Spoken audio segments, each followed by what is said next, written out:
Okay, welcome to another episode of Trenny and C. I'm Trenny, this is C. We have kind of like a very exciting... Yeah, these are... It's not even kind of. It is a very exciting video. These are fun videos.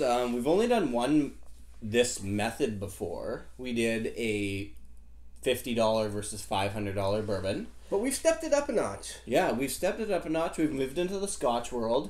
And today we're doing $80 Scotch versus $800 Scotch. That's a pretty significant leap. It is. It is. But we learned some things from our bourbon video. Mm-hmm. There was some people that were like, what about this? Or did you think of that? Or, you know... The answer is no. We didn't think about it. No.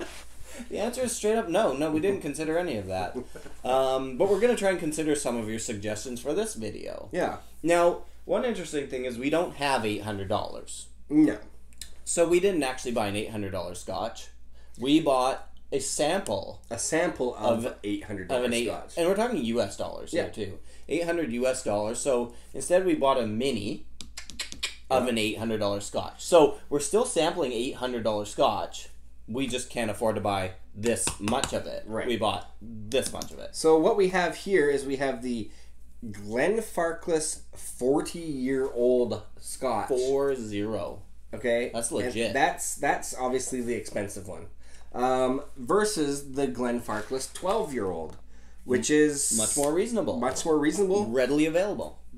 Both delicious. Yeah. But the reason we're doing this is we kind of want to see if we can prove that price really makes a big difference. Right. Like, is it worth it to pay? The real question is it worth it to buy an $800 Scotch? Right. When we did the bourbon video, spoiler alert, you can fast forward 5 seconds from now, we found out it wasn't worth it. So, but one thing that is different about this video is we are using Scotch, which generally age statements actually make a significant difference. Right. Where bourbon, neither product had a specific age statement on it. Well, the one was the 12, the Pappy 12. Yeah, but true. But the Buffalo Trace did not have an age statement. So you are right. Right. But they were Buffalo Trace is believed to be around 8 years old, so they were much closer in age. And I think what you're getting. Yeah, and I think bourbons in general are closer in styles too. Yes, sometimes where Scotches, if they're aged for a significantly longer amount of time, the characteristics change quite significantly. So what we're saying is that I think we should be able to tell, hopefully, a lot more easily in this case which one is the better, more well aged. We've used the Trenny and C blind tasting glasses in this case, so color won't be an influence for us here. Right. We're going to be tasting and smelling these on their own merit, their own nose and palate. And this isn't even necessarily to determine which one is the most expensive one. We try to, like, in reality, whatever makes your brain go, oh, this is really good. Yeah, which one's better? Right? So if you happen to have cheap taste, that's a good thing. Yeah. So we're going to start with you first. Okay. I've set this up so he cannot see which color matches with which. Right. But as you can see on the bottles, one has a yellow dot and one has a blue dot, and they should correspond with the glasses. They should. They do. I promise. Okay. No trickery. We can't screw this up. We only have here. So much sample. Yeah, that's right. To work with here. So, without further ado, why don't you just give it a try? Remove our Trenny and C challenge coins. We're featuring coin number 67 and number 68 today. Those can be yours for $10 plus $3 shipping, so each. And they're perfect for trapping in the nose. They are. Okay, so I'm going to get right into the nose to start with. So I'm trying the blue dot. The blue dot. Okay, very fragrant. The blue dot here. I'm gonna swirl it around the glass a little bit to make sure I get the best nose possible out of it. Okay. It's nice and scotchy. It has that... it's a note, for sure. It's zesty. It's got some nice fruits to it. It smells of sherry and, yeah, just generally pleasant. A nice, pleasant nose. Yeah, and we know that the Glenfarclas is pleasant. And now I'll do a nose reset. Smelling your own forearm. Scientific. Okay. Yellow dot. Yellow dot. Okay. Okay, so the yellow dot to me has a richer nose. It smells to be quite dense and quite flavorful. Very nice. Good stuff. They're both very nice. Yeah. Now I want to say that this one, Blue Dot, smelled a little bit more zingy. A little bit more and this zingy. one, and does that smells a little bit more bold. Okay, so what's that suggest to you? This one's a little bit more. When I say zingy, I almost mean citrusy. Okay. Not necessarily not young. age-related? Not necessarily young. But this one, yeah, this one's very nice as well. But this one seems to be a little bit more kind of like plummy and kind of like dark fruits and whatnot. Okay. I'm gonna go back to the blue again. Yeah, okay. They are different. They're definitely. I can tell a lot more difference in these Scotch noses than I could in the bourbons. You're right. They seem to be very. The bourbons were very caramelly and they're very similar. I remember sweet. Same thing, thinking like, wow, these are so close. Where these are they're a little bit more. They're a little bit more distinctly different. Okay. That's all I'm saying. Yeah. So I'm gonna get right into the taste. Sure. I might as well pull up your your salt cleanse. Okay, tasting the blue. Mm-hmm. The palate seems to match the nose. Mm-hmm. It's nice. Has a little bit of tartness, a little bit of dryness to it. Little bit of sweetness, some honeys, lemons, a little bit of spice. It's and everything nice. It's good. It's good. Full palate cleanse. Here we go. Perfect. And as we know, these are amazing whiskeys in their own right. So very nice. Okay, moving on to the yellow dot.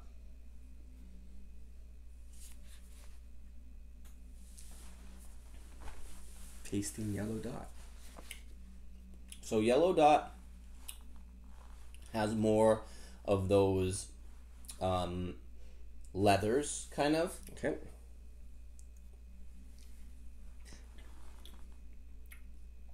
Yeah, it's kind of I don't know. It's like they're different flavor profiles. Mm-hmm. So now, with saying that, is one jumping out at you as being worth almost 10 times more than the other? They're very different. Now this one is a bit softer, and this one, to me, is a little bit more aggressive. Like if I was to go based on my first instincts, my first instincts would tell me that yellow is the 40-year-old. Okay. And that the blue is going to be the 12-year-old. Okay. So with that, is that also coincide with what you think is better? My preference definitely goes towards the yellow. That's why I'm kind of a bit assuming that it is the older one. It tastes like it has bolder flavors. This tastes like it has more youthful, like fresh, clean flavors versus, to me, and this is going to seem like an idiot if I'm wrong, this is more darker, musty, dusty. Now I really hope I'm right.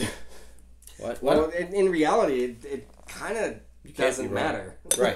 Because I like what I like. Because you like what you like, and if it ends up being the 12-year-old, then I kind of actually am the winner. You're kind of the winner. Because then I can buy 12-year-old whiskey and it tastes better than 40-year-old whiskey. You could buy 10 12-year-old whiskeys basically for the same price or whatever. Okay, so why don't you tell me? Okay, and so that's your guesses? My choice is I prefer the yellow. Okay, so the yellow dot is the 12-year-old. No. And the other one is the 40-year-old. Boom. You kidding me? I'm not joking. Wow. There's no way. Yep.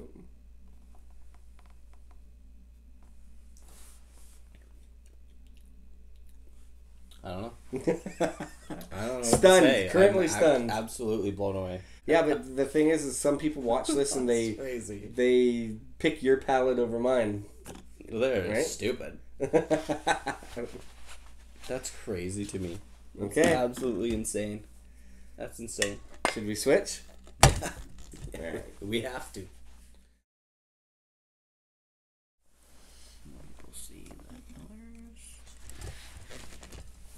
All right, well, we're back, and it's Trenny's turn to see if he can taste 40-year-old scotch versus 12-year-old scotch. I hope so. AKA $800 scotch versus $80 scotch. I guess only time will tell. Right, and just like we had before, we have dots on the glasses that correspond with dots on the bottles. Right. So you will know what he's tasting, and he won't. I won't. I don't. Okay. So well, please remove go your from left. And this is the blue dot. Currently smelling blue dot. Okay, it's a little bit toffeed. Kind of dense and rich. I close my eyes during these things for whatever reason. It's like you're making out with it. Yeah, I'm making love to the glass right now. You never make out with your eyes open. No. Or maybe I do. I'm just staring. See, like, yeah. I mean, this smells delicious. Okay. Okay, reset. That's a good start. Yeah, cover it up. Cover it back up. It's good stuff there. And then we got the yellow. Mm-hmm.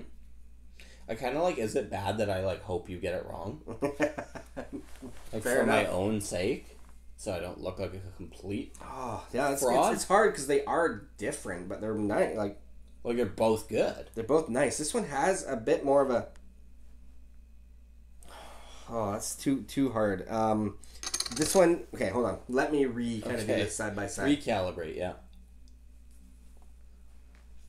This one has a little bit of a woody... Which one? The yellow, like a woody, gluey... Okay. Kind of oaky thing going on. In a good way? Nice. I quite like it, but let's just see now. Oh, yeah, and now this one has a little bit more... No, this one's woody and gluey. Rich and dense. Like, just darker feeling. Okay. I don't know why. Which one are you talking about that's richer and darker? The blue. Okay. So, okay. Resetting my nose. Okay, again. I'll start with this one. He's still nosing, people. I'm going to kind of roll it around the glass. Yeah. Both really nice. Does one smell 10 times better than the other? No. Okay. In my mind, they're both really good noses. So, I mean, I think what we have to, as the consumer... I think the yellow... Yeah. Smells a little more... It's... Don't be scared. Don't be scared. It's a little... I said glue and wood. Right. Which has... I'm getting way more of an oaky smell on this one. On the yellow. On the yellow. Okay. Compared to the blue... I'm getting notes that I like kind of more, I think, in the nose. And there's a little bit zesty, but I don't know if zesty is the right word. Not like zesty Doritos or anything. So zesty cheese is what you're saying. Some zesty cheese in there.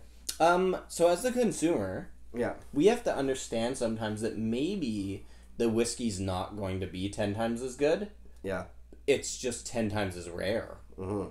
You know? So exactly. It's like, a 40-year-old whiskey evaporates in the barrel so much. Right. A so certain amount. The thing is that there's only so much of it out there, and there's probably only so much supply left. So although maybe it's not 10 times as good, maybe it's just that rare. So it's like you're really paying for the chance to drink it, not necessarily for the quality of it. Okay, so I haven't tasted it yet. Right. So I'm going to start with the blue. Okay. Tasting blue. Mm. Okay. That one's got a bit of heat to it. Okay. Bit zingy, a little bit. Definitely the fruits are there. The sherry is there. The classic kind of honeyed oak kind of flavors are there. Okay. But I'm going to take a salt cleanse. You should. You should definitely cleanse that palate before you get into the yellow. And then let's try the yellow. Okay, nose again. You know, it's not easy. That's hard because this one is... I'm finding it just a little bit... I could be so wrong, but a little bit woodier or something. Okay. Not necessarily better, though. Okay. And that's the thing, is which one is better? Yeah. And it is startling, whether you get it right or wrong, it is somewhat startling to think that we struggle this much. Like, hey, I challenge people to do this. 100%. Right? 100%. Tell us we're wrong. Yeah. You know, like, do it blind. Blind is a whole new experience. It's now so I'm just I'm getting myself muddled up because they're both really good, but there's definitely an art to blind tasting that we have not perfected yet. This is really nice. The blue, okay. I like it, and the yellow. Let me guess. Also very nice. It's also very nice. Precisely. But okay. Here's my guess. Okay. Is this your favorite or your guess? Okay, this is what I'm gonna say to it. Okay. I think the yellow okay. is the 40-year-old. Okay. And I think the blue is the other one. Okay. However, I think I like the blue better in flavor. You've really covered yourself nicely there. Yeah, I guess I kind of did. But, so then I guess I'm going to go with the blue one being the one I like flavor-wise best. Okay, so you like the blue best. Yeah. But you think the yellow might be the 40-year-old. I do. Okay. Well, let's just see what we have here. Okay. This is blue. 12-year-old. Okay, so I like it best. You like the 12-year-old better, but I think and that means that this is the 40-year-old. Interesting. So you actually chose the same whiskey that I chose. I did. For preference. For preference of flavor. This one just seems to have more like body and dark, rich notes, where this one I was saying has the glue and wood, which is fine, but is that because it's maybe over oaked at 40 years old? I mean, here we are. I mean, struggling again for answers. I think we turn to you, the viewer, to say, you know, like, what do you think is happening here? Have you conducted a similar experiment? Like, is there something we're missing? I mean, I don't know. Look at these shelves filled with whiskey. We have another giant shelf over there filled with whiskey. We've tasted a lot of whiskey. Thousands of bottles of whiskey. Thousands of types of whiskey. I mean, we do a show on a very regular basis. 2 times a week. Of all people, we should know our whiskey. How are we not able to determine... Is it us? Are we the problem? No, do you know what? As you were saying that, I was thinking the average layman's person, are they any better than us? Well, that's just it. Right? It's like, we should be more than the average layman. Like, we've tried more whiskey than most people ever will in their lives. Yeah. And we've done it in the last 2.5 years. Yeah. So, you know, that's where I struggle, is that I don't think they're that much different, or they can get... I don't think whiskey can get that much better. Like, I would be really scared to buy a bottle of whiskey for $50,000 or $300,000. I mean, or that's like, just it. I mean, you probably, with those bottles, they'll never be opened because it's an investment. It's an investment, and you're buying on scarcity. And I think that's really what it comes down to. The single factor is the scarcity and the rareness, and maybe that is what it comes down to. Maybe it's not about it tasting my favorite. It's about, this is what this tastes like. Take it or leave it. This is what it tastes like. It's very hard to come by. Hope you like it. And if you don't, well, too fucking bad, because you paid for it already. Yeah, well, and I think it's a big perception thing, or marketing, and I don't want to say a cool factor necessarily, but it's there is certain level of prestige that you feel being able to say, oh, I have a 40-year-old and it's like the best whiskey I've ever tried. Sure. Like, well, it's maybe the best whiskey you've tried today. But you also see, and this is where you also get fooled, is that when you spend $800 on a bottle of whiskey, you want it to be the best whiskey you've ever tasted. Yeah. So when you're tasting it, knowing that, if you're going to be like, yes, this is so delicious. Like, because you want to validate your purchase. Mm-hmm. Right? You don't want buyer's remorse and being like, $800 whiskey, oh, this is terrible. You know what I mean? Terrible, like, yeah. You convince yourself that it's still I think even if you did think it was terrible, you would say that it's like the best thing you've ever tasted. Some people would. Yeah. Some people would. I mean, we are getting very philosophical and, we're really unearthing some feelings here. I think the big thing is that people go out and get yourself a Glenfarclas 12 Gold. You're not going to be disappointed, really. Like, for people we weren't. I love it. I love the Glenfarclas lineup. There's nothing saying I'd pay $700 for it. Yeah. But there's nothing saying that this is bad. It's just the Glenfarclas lineup is phenomenally good. Clearly incredible. So, I mean, does what do you do? No one ever talks about whiskey like peaking. You know what I mean? Like, they talk about wine peaking and like, okay, this wine, will peak at this year, and then beyond that, it's kind of going downhill. Yeah. Like, we talk about that a little bit with peat. Yeah. Peat hits a peak, and then it starts to kind of like fade, so to speak. Yeah, for age. Yeah. But maybe that's the case with most whiskeys. Maybe, because like a lot of people aren't ever going to try a 40-year-old whiskey, so they're just going to kind of like be making their own assumptions. Well, I think because it doesn't age in the bottle, it doesn't necessarily peak, but if there's an air gap in there or whatever, it evaporates, flavors change, and there's never any one determining thing like, oh, on this date, you got to drink it by this date. Right. Where if you left it full or whatever, it'd probably be good forever. Right. Yeah. So, I don't know. Anyways, I hope you guys enjoyed this video. Yeah. You guys should try doing it. It's harder than it looks. Yeah. We challenge you. Yes. Hashtag whiskey challenge. There you go. That's your whiskey challenge. Get a 40-year-old bottle of Glenfarclas. Yeah. All right. Well, cheers. Tell your wife that we made you do it. Yeah. Cheers.